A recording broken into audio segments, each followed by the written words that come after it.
One way to cut down the amount of carbon dioxide being produced is by fuel switching. By slowly turning into a society that would rely on electric cars instead of gas-fueled cars, we could decrease the amount of carbon dioxide going into the air. Because many people today use hybrid cars, we believe that this will be something that public opinion would have a liking towards and will soon become the new thing. By changing our means of transportation, we can cut back the amount of CO2 getting released into the atmosphere. Most of the carbon we put out comes from our transportation systems, so by cutting back on that bit, we can make big improvements on this. We believe that although public opinion won't be on board 100%, once they see the change that comes out of this, they will be.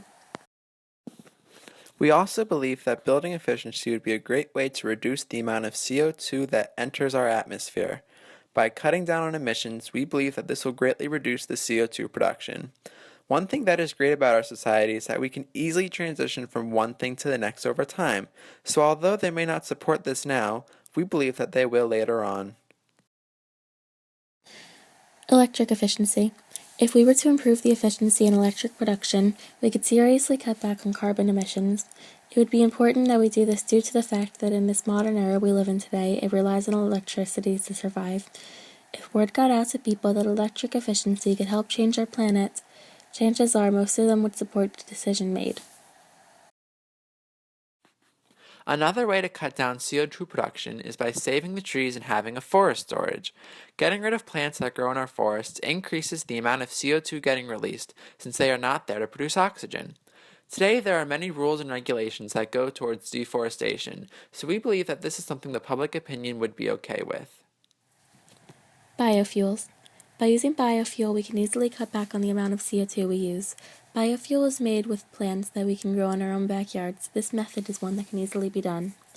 One major concern the public might have is the amount of farmland needed to produce the biofuel, since our country has changed from an agricultural society to an industrial one, so farmland is low.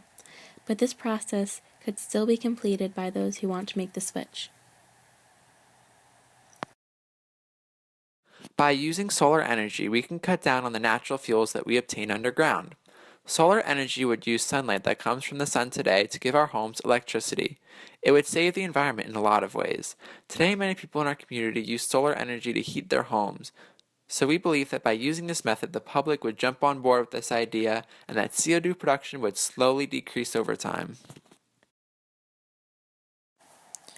Wind power. By using wind power as an energy source, we can cut back on natural resources and use Mother Nature herself as a way of obtaining energy. Today, there are many windmills placed all over the country, so even though we believe public opinion will be strong, chances of windy days are never 100%, so it's never always a reliable source.